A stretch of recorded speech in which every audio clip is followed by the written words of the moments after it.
Ya,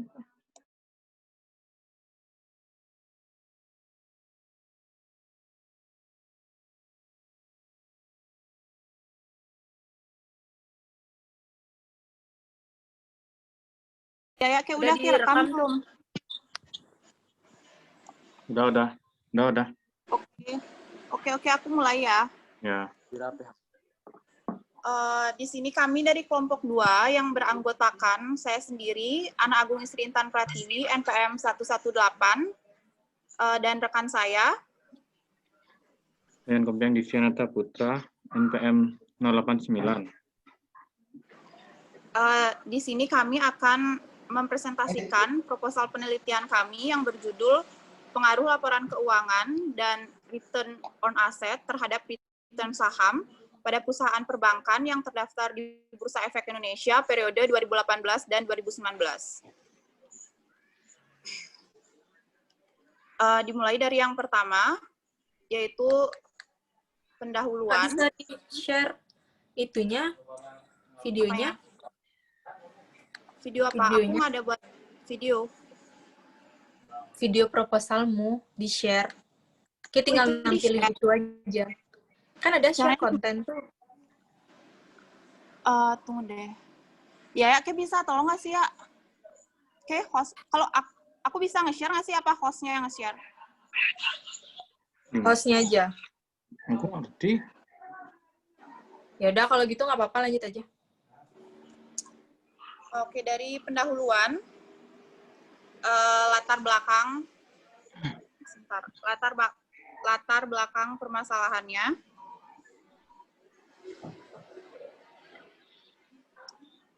Sebentar ya.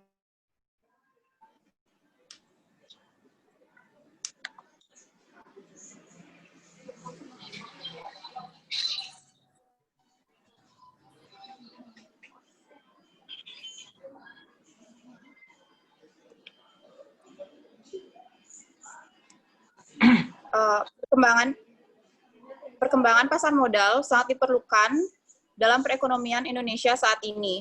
Pasar modal yang ada di Indonesia adalah Bursa Efek Indonesia. Sebagai upaya dalam mengembangkan industri pasar modal di Indonesia, PT Bursa Efek Indonesia membuat sebuah konsep kampanye industri pasar modal yang kuat dan berskala nasional dengan tujuan meningkatkan awareness masyarakat terhadap pasar modal dengan judul kampanye Yuk Nabung Saham atau YNS. YNS sendiri merupakan kampanye untuk mengajak masyarakat sebagai calon investor untuk berinvestasi di pasar modal dengan membeli saham secara rutin dan berkala. Caranya pun sangat mudah, yaitu investor menginvestasikan dananya dengan membeli saham pada suatu perusahaan yang tercatat di Bursa Efek Indonesia. Nantinya, investor juga akan memperoleh return atau pendapatan dari investasi yang dilakukannya. Namun, di samping itu, investasi tersebut memiliki berbagai macam risiko dan ketidakpastian yang sulit untuk diprediksi oleh para investor. Karena terjadi fluktuasi harga saham yang naik dan turun dengan cepat. Hal ini menyebabkan para investor harus berhati-hati dalam memutuskan investasi saham yang akan dilakukannya. Maka dari itu, peneliti mengambil judul Pengaruh Laporan Keuangan dan Return on Asset terhadap return saham, untuk mengukur apakah benar laporan keuangan dan return on asset bisa mempengaruhi return saham. Selanjutnya adalah perumusan masalah. Sorry, sebentar. Yang lain udah pada absen belum? Soalnya kan sampai jam 8 aja. Aku belum absen. Tunggu bentar. Absen dulu, absen. Udah, Sa.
Baik, apa bisa saya lanjutkan, teman-teman? Bisa. Oke, untuk perumusan masalah, berdasarkan latar belakang yang telah dijelaskan, berikut bisa kami sampaikan pokok permasalahan dari penelitian ini adalah yang pertama, apakah laporan keuangan berpengaruh terhadap return saham pada sektor perbankan yang terdaftar di Bursa Efek Indonesia periode 2018 dan 2019? Yang kedua, apakah return on asset berpengaruh terhadap return saham pada sektor perbankan yang terdaftar di Bursa Efek Indonesia periode 2018 dan 2019? Yang ketiga, apakah secara bersama-sama laporan keuangan dan return on asset berpengaruh terhadap return saham pada sektor perbankan yang terdaftar di Bursa Efek Indonesia?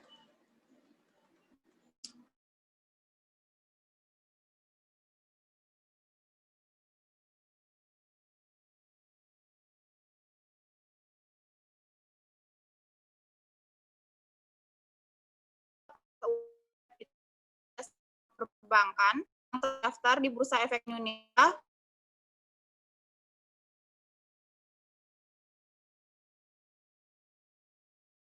terhadap Indonesia periode 2018 dan 2019. Yang ketiga, untuk mengetahui pengaruh laporan keuangan, laba akuntansi, arus kas operasi, arus kas investasi, arus kas pendanaan,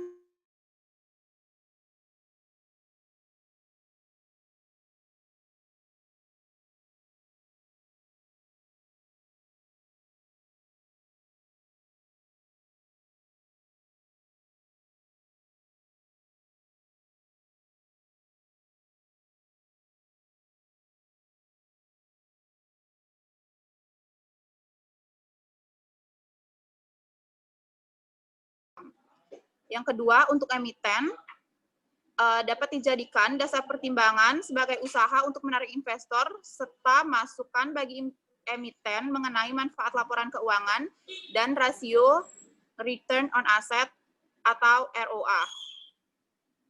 Yang ketiga, untuk investor, dapat memberikan bukti empiris mengenai pengaruh laporan keuangan dan return on asset terhadap return saham, sehingga investor dapat mengambil keputusan yang tepat dalam berinvestasi.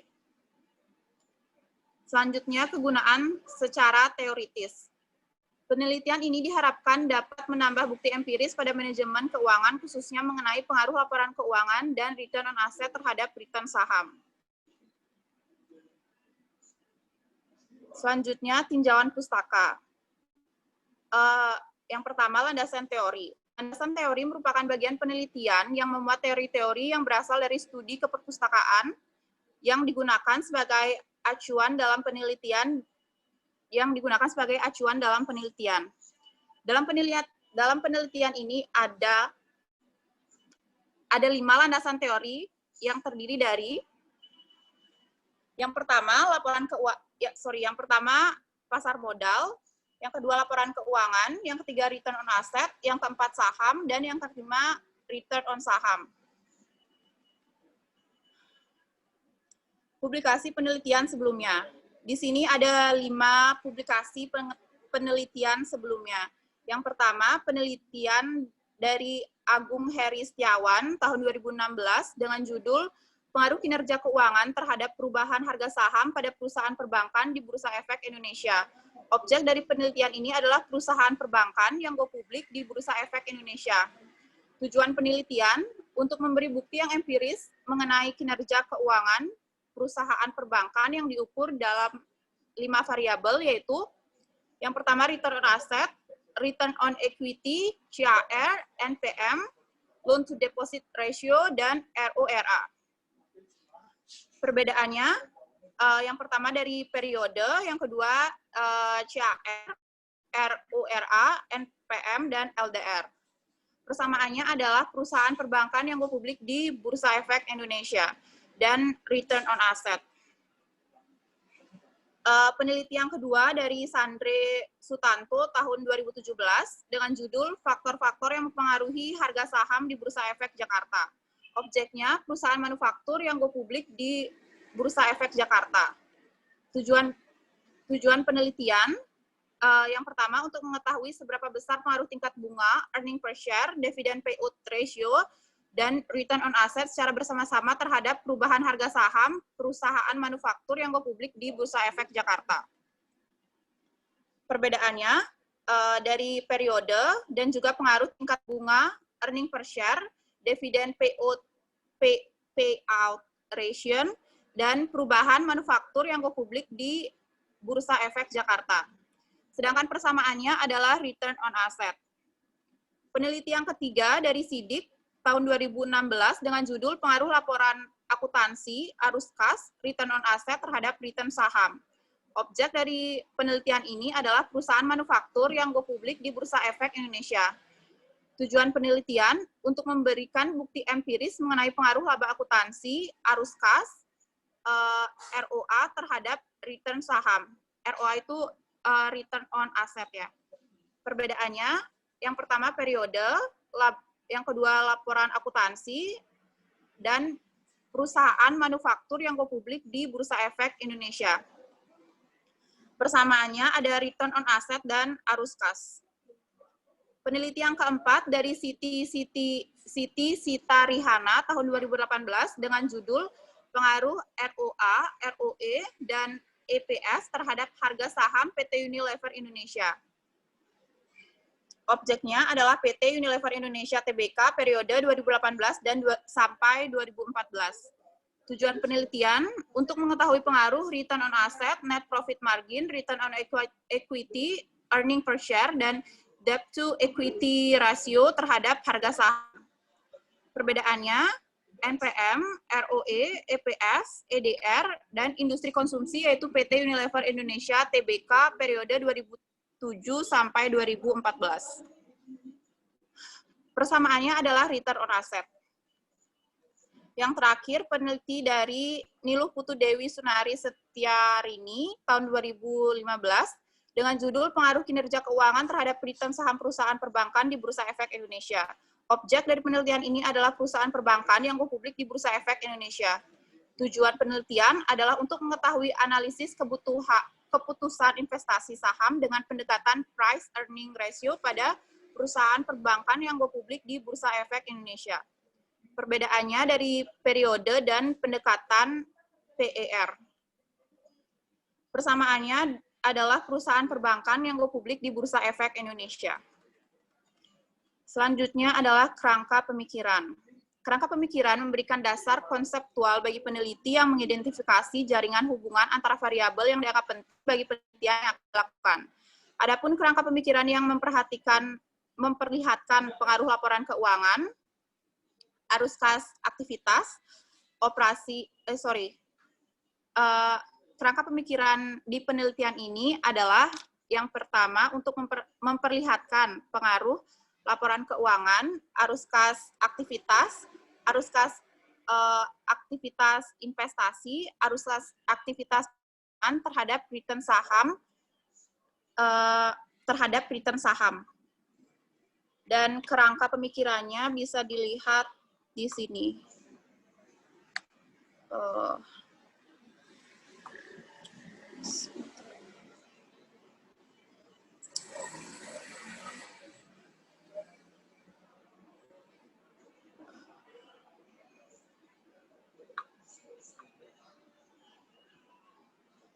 Oke.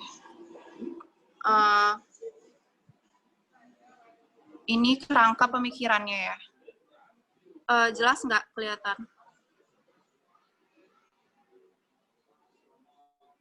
Jadi ini variabel independen dan ini variabel dependen.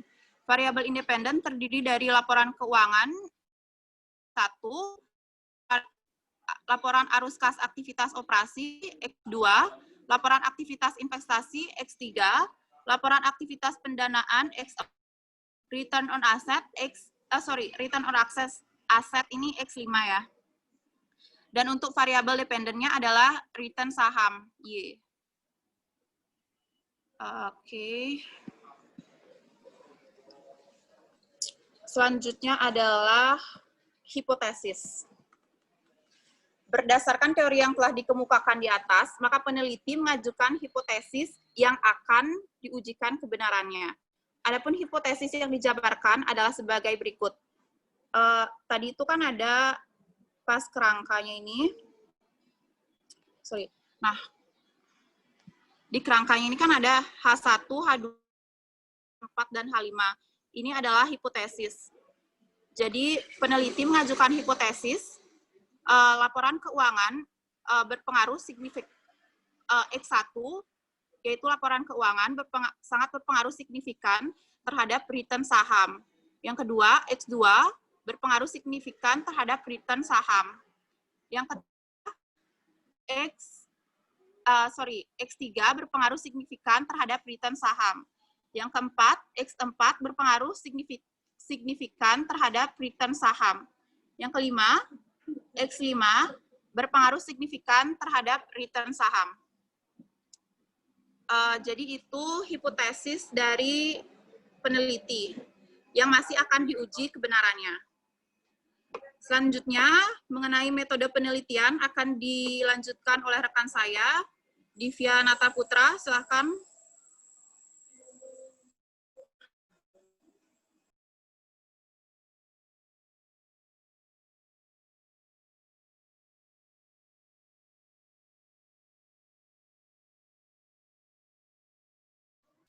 Baik, saya akan menjelaskan metode penelitian.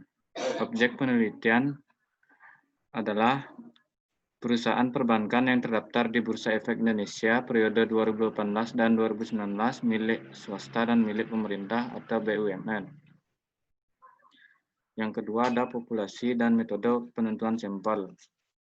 Ada dua, populasi penelitian. Populasi dalam penelitian ini adalah seluruh perusahaan keuangan yang sahamnya terdaftar di Bursa Efek Indonesia. Yang kedua ada metode penentuan sampel. Metode penentuan sampel dalam penelitian ini menggunakan purposive sampling, yaitu suatu metode di mana pengambilan data dengan kriteria tertentu. Kriteria yang dimaksud antara lain, yang pertama, perusahaan yang listing di BII. Yang kedua, perusahaan yang menyajikan laporan keuangan selama periode 2018 dan 2019. Yang ketiga, perusahaan yang selalu membagikan dividen selama periode 2018 dan 2019. Yang ketiga, identifikasi variabel penelitian. Variabel penelitian adalah objek penelitian atau apa yang akan menjadi titik perhatian suatu penelitian. Dalam penelitian ini, variabel yang ada adalah variabel bebas atau independen variabel, yaitu laporan keuangan, arus kas dan ROA, dan variabel terikat, dependent variabel, yaitu return saham.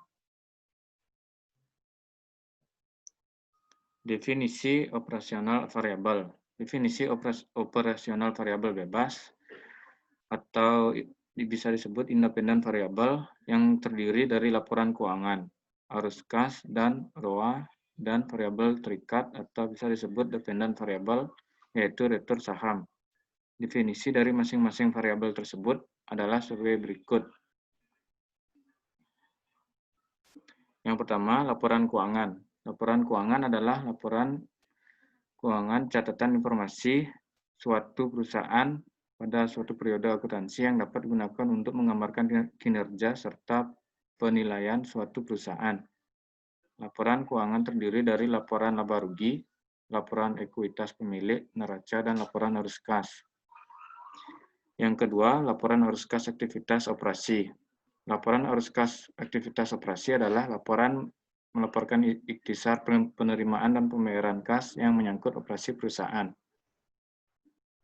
Yang ketiga ada laporan arus kas aktivitas investasi. Laporan ini melaporkan transaksi kas untuk pembelian atau penjualan aktiva tetap atau permanen. Laporan arus kas aktivitas pendanaan. Bagian ini melaporkan transaksi kas yang berhubungan dengan investasi pemilik, peminjaman dana, dan pengambilan uang oleh pemilik. Yang kelima ada return on asset. Return on asset merupakan rasio keuangan perusahaan yang mengukur kekuatan perusahaan dalam mendapatkan keuntungan atau laba sebelum pajak pada tingkat pendapatan, aset, dan juga modal saham. Rumusnya ada ROA sama dengan laba sebelum bunga dan pajak dibagi total aktivitasnya. Yang keenam ada return on saham. Return saham adalah hasil keuntungan yang diperoleh oleh investor dari suatu investasi saham yang dilakukan. Rumusnya return saham sama dengan capital gain atau loss ditambah yield. Berikutnya ada jenis data. Dalam penelitian ini, peneliti menggunakan data sekunder yang tersedia di Bursa Efek Indonesia. Berikutnya ada metode pengumpulan data. Dalam penelitian ini menggunakan metode pustakaan dan data sekunder. Berikutnya ada teknik analisis data. Metode analisis yang digunakan untuk menguji hipotesis dalam penelitian ini adalah metode analisis regresi berganda atau multiple regression analysis. Metode analisis regresi linear berganda bertujuan untuk menguji dua atau lebih variabel independen terhadap variabel dependen. Dalam penelitian ini, regresi linear berganda digunakan untuk mengetahui adanya hubungan antara variabel dependen yaitu return saham dengan variabel-variabel independennya, yaitu laporan laba akuntansi, laporan arus kas, dan return on asset. Berikutnya ada sistematika penulisan. Bab 1 ada pendahuluan. Bab 2 tinjauan pustaka. Dalam bab ini diuraikan tentang landasan teori, publikasi penelitian sebelumnya, kerangka penelitian, kerangka konsep penelitian, dan hipotesis.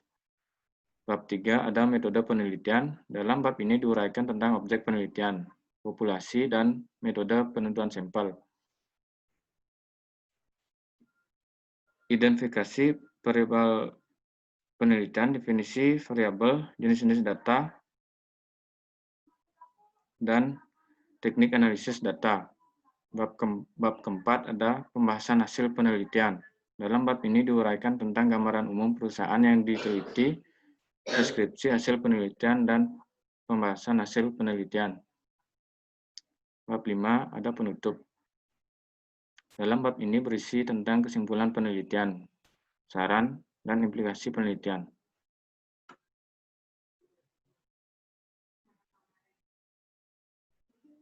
Sekian dari presentasi dari kami.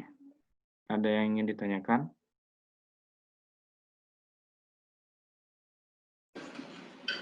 Untuk teman-teman, jika ada yang kurang jelas, bisa ditanyakan.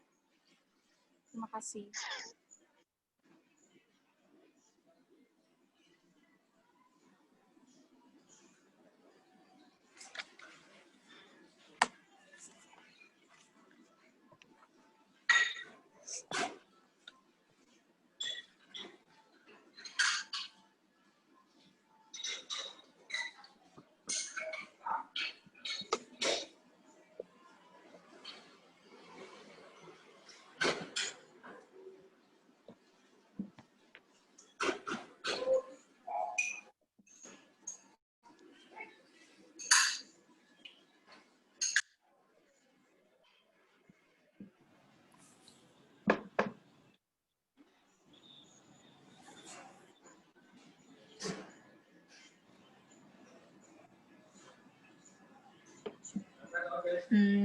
Saya mau bertanya.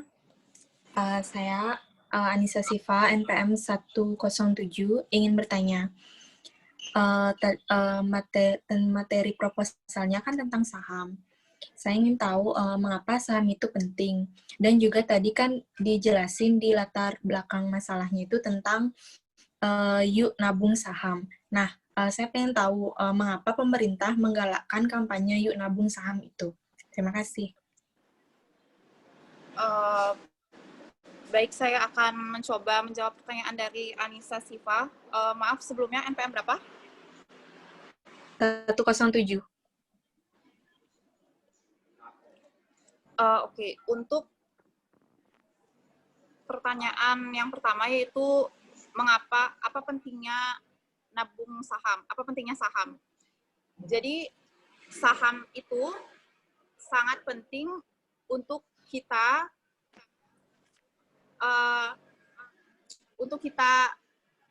sebagai kaula muda. Karena kenapa? Karena dibandingkan investasi yang lain seperti deposito emas dan lain sebagainya, saham ini sangat memberikan keuntungan yang bisa dibilang tinggi karena saham untuk saham sendiri sangat jarang turun. Maksudnya saham itu bisa saya turun, cuman nggak kayak anjlok. Jadi saham tidak seturun-turunnya harga saham tidak pernah anjlok. Jadi bisa diambil contoh dari tahun ini. Tahun ini kita itu ada pandemi. Jadi dari bulan Maret sampai sekarang saham itu harganya sangat diskon. Contohnya, saya ambil contoh dari BCA. BCA dari awal tahun, Januari, Februari, harganya itu masih di 32.000 per lembar. Bisa dicek nanti di Bursa Efek Indonesia ya. Jadi untuk BCA sendiri dari Januari itu harganya di 32.000 per saham. Dan untuk bulan Maret itu turun menjadi 24.000 per sahamnya. Per lembarnya. Dan sekarang terakhir tadi saya lihat itu sudah di 30.000 sekian. Jadi di saat pandemi ini perbedaan dari normalnya awal tahun sampai sekarang itu tidak terlalu jauh ya, dari 32.000 ke 24 dan sekarang ke 32.000. Itu mengapa saham itu penting, karena harganya itu tidak anjlok banget gitu. Dan yang kedua, jika nabung saham, jika Anda investasi di saham, akan ada yang namanya capital gain. Capital gain itu adalah keuntungan dari kenaikan harga saham. Jadi dari tadi misalnya bulan Maret itu 24.000 per lembarnya, dan sekarang sudah 30.000.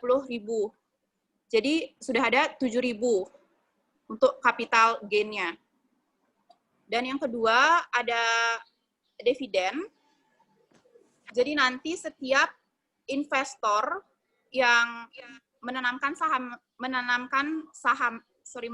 modalnya di sebuah perusahaan, dia akan mendapatkan dividen. Dividen itu adalah keuntungan per tahun. Jadi setiap tahunnya itu akan dibagikan dividen. Dan pertanyaan kedua yaitu pentingnya yuk nabung saham itu. Mengapa pemerintah menggalakkan yuk nabung saham ya? Yuk nabung saham sendiri itu digalakkan dari tahun 2015 November. Nah, tujuannya adalah untuk meningkatkan awareness masyarakat terhadap pasar modal Indonesia dan ketertarikan berinvestasi dengan mekanisme nabung saham. Selain untuk meningkatkan awareness masyarakat terhadap pasar modal di Indonesia, program INS ini juga dimaksudkan untuk merubah kebiasaan masyarakat Indonesia yang awalnya menabung menjadi berinvestasi.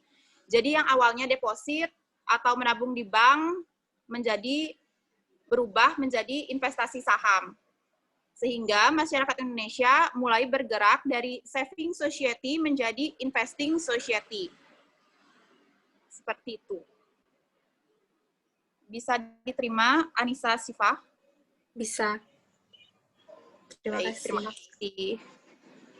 Dan teman-teman yang lain mungkin ada yang mau bertanya. Aku mau nanya. Nama dan NPM. Utami Oktaviana Putri, NPM 106. Silakan pertanyaannya. Tadi kayaknya udah dijelasin tentang pasar modal ya. Iya. Aku mau nanya, siapa aja pelaku-pelaku pasar modal di Indonesia? Oke. Untuk Divya, ada mungkin mau gini. Mungkin Divya mau menjawab. Mencoba menjawab. Ya, aku jawab. Oke.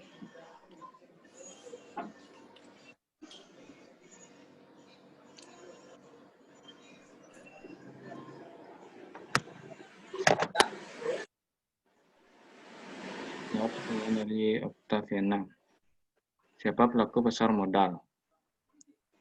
Pelakunya itu yang pertama yang pasti sudah seperti yang kita ketahui, yaitu Menteri Keuangan sebagai regulator segala aktivitas yang terjadi di pasar modal. Yang kedua, tidak luput dari pengawasan OJK. Yang ketiga, Bursa Efek itu sendiri sebagai fasilitator dan pengontrol aktivitas pedagang. Yang keempat, investor, yaitu sebagai menanamkan modalnya dengan membeli berbagai bentuk surat berharga yang diperdagangkan. Selanjutnya ada lembaga penunjang, yang terdiri dari kustodian atau Biro Administrasi Efek dan wali amanat. Berikutnya ada perusahaan efek, yang terdiri atas penjamin atau underwriter, broker, dan para manajer investasi. Berikutnya ada profesi lain seperti akuntan, pengacara, notaris, dan sebagainya. Itu aja dari saya. Oke, makasih Divya penjelasannya.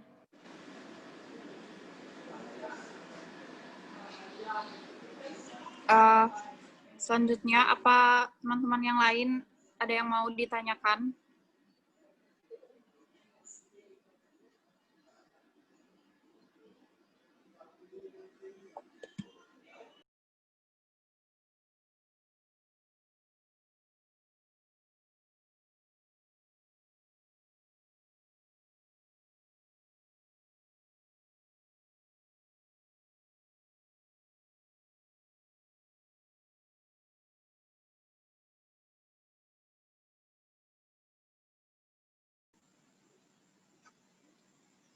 Baik, saya akan bertanya. Silakan. Nama dan NPM. Sinta Dewi, NPM 094. Silakan pertanyaannya. Apa saja sih variabel bebas dan terikat dari proposal penelitian kalian? Terima kasih. Oke, jadi variabel terikat ya.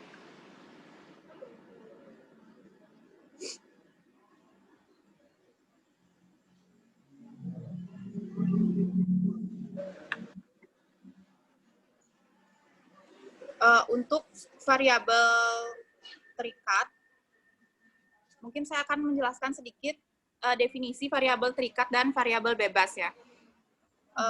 Untuk variabel terikat, variabel terikat atau dependent variable adalah variabel yang dipengaruhi akibat adanya dari variabel bebas atau independent variable. Independent variable sendiri adalah variabel yang mempengaruhi. Jadi dalam penelitian ini variabel terikatnya, kita mulai dari variabel independen ya. Jadi variabel independen dari penelitian ini adalah yang pertama adalah laporan keuangan, yang kedua laporan arus kas aktivitas operasi, yang ketiga laporan arus kas aktivitas investasi, yang keempat ada laporan arus kas aktivitas pendanaan, dan yang kelima ada return on asset. Sedangkan variabel dependennya adalah return saham. Bisa diterima atau mungkin ada yang kurang jelas? Kalau variabel bebasnya yang mana ya? Berarti Variabel bebas itu adalah return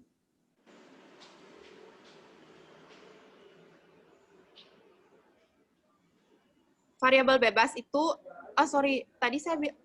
variabel bebas itu laporan keuangan, arus kas aktivitas operasi, arus kas aktivitas investasi, arus kas aktivitas pendanaan, dan return on asset. Sedangkan variabel terikatnya itu atau variabel dependen adalah return on saham. Oke, makasih Intan. Oke. Selanjutnya, teman-teman, ada yang mau bertanya?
Ya, ini waktunya lagi berapa menit ya? Ya.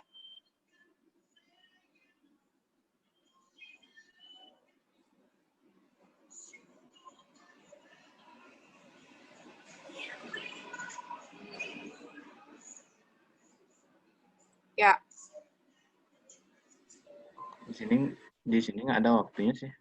Lanjut aja misalnya kalau nggak ada. Oke, berarti nanti kalau misalnya mati tiba-tiba tuh karena durasinya ya? Iya kayaknya. Nggak aku bilang ya. Iya, tuh udah. Iya. Aku nggak pernah buat Zoom gini. Oke. Teman-teman bisa, maksudnya ada yang mau bertanya lagi? Sebelum nanti waktunya habis. Nanti kalau misalnya nih, kita kan selesainya itu jam 9, sedangkan waktunya itu sudah habis. Karena dikasih waktu cuma 45 menit aja, mau dilanjutin atau gimana? Kalau emang udah nggak ada yang nanya, kayaknya nggak usah. Iya, oke. Baik, teman-teman.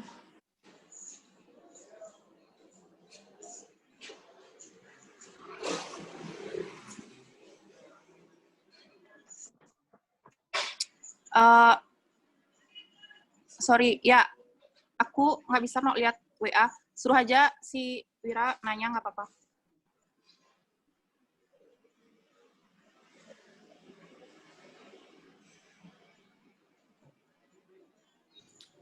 Oke lah, aku nanya ya. Sorry nih, aku cuma kepo aja sih. Kan tadi dikatakan tentang investasi itu. Bentar. Nama dan NPM-nya? Nama Wirasana Putra, NPM 093. Silahkan. Kan tadi dikatakan investasi itu. Nah, Iya. tentang saham itu kan, nah apabila ada seseorang yang menaruh saham di sebuah perusahaan, akan tetapi perusahaan itu sudah bangkrut sebelum saham yang dimiliki itu jatuh tempo, apakah uangnya itu bisa didapatkan kembali apa hangus karena perusahaan itu bangkrut sebelum jatuh temponya? Terima kasih. Ya, terima kasih untuk pertanyaannya. Jadi, saya akan mencoba menjawab pertanyaan dari Wira. Dan yang pertama, untuk saham itu tidak ada jatuh tempo. Karena saham itu bersifat liquid atau cair. Dan jikapun nanti, kalau misalnya Wira ada investasi saham misalnya di BCA, sedangkan BCA-nya itu bangkrut dia, uangnya itu mana? Uangnya itu hangus, uangnya itu hilang.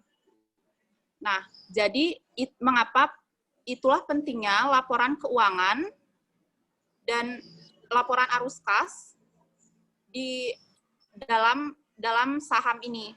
Jadi nanti sebelum menanam saham bisa dicek dulu laporan keuangannya. Di sana itu pasti nanti ada tentang laporan keuangan tahunan gitu, ada untungnya berapa, sahamnya berapa, earning per share-nya berapa. Apalagi misalnya Wira mau menanam saham untuk jangka panjang. Jadi fundamental dari perusahaan tersebut bisa diperhatikan di laporan keuangannya. Jadi cek dulu laporan keuangannya, kalau misalnya sudah listing di Bea Cukai dan sudah blue chip, bisa ditabung uangnya di emiten tersebut. Gitu. Terima kasih. Bisa diterima? Bisa. Terima kasih. Ya.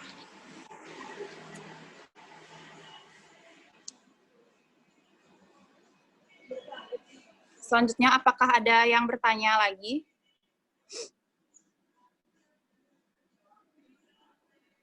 Tan, Iya. mau Adwi? nanya. NPM 085. Silakan. Apa alasan kalian memilih judul tersebut? Terima kasih. Oke, untuk alasan mengapa memilih judul ini tadi sudah saya jelaskan di latar belakang permasalahannya, karena untuk menguji apakah laporan keuangan, return dan return on asset itu berpengaruh terhadap return saham. Seperti tadi yang ditanyain, sorry, Puspita.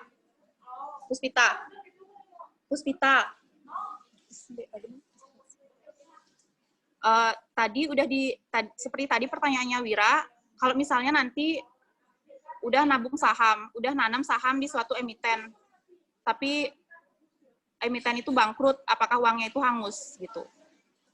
Jadi itulah pentingnya laporan keuangan. Kami dari kelompok 2 ingin meneliti apakah pentingnya, apakah memang laporan keuangan itu sangat berpengaruh terhadap return saham. Gitu. Jadi nanti sebelum membeli saham, apakah kalau misalnya kita ada laporan keuangan tahunannya, apakah itu berfungsi, apakah itu berpengaruh terhadap saham yang akan kita beli. Gitu. Terima kasih, Dwi. Bisa diterima?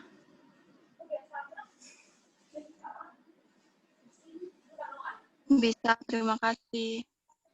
Oke, sama-sama. Pertanyaan selanjutnya.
Apakah ada yang bertanya lagi?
Teman-teman, apakah ada yang bertanya lagi? Kalau tidak ada pertanyaan lagi, maka akan kami akhiri.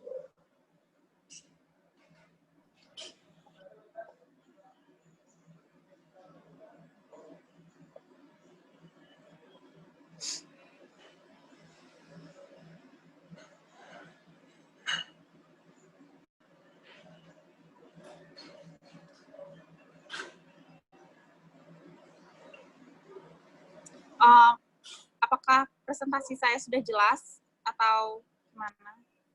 Sudah. Atau kita mau diskusi tentang saham?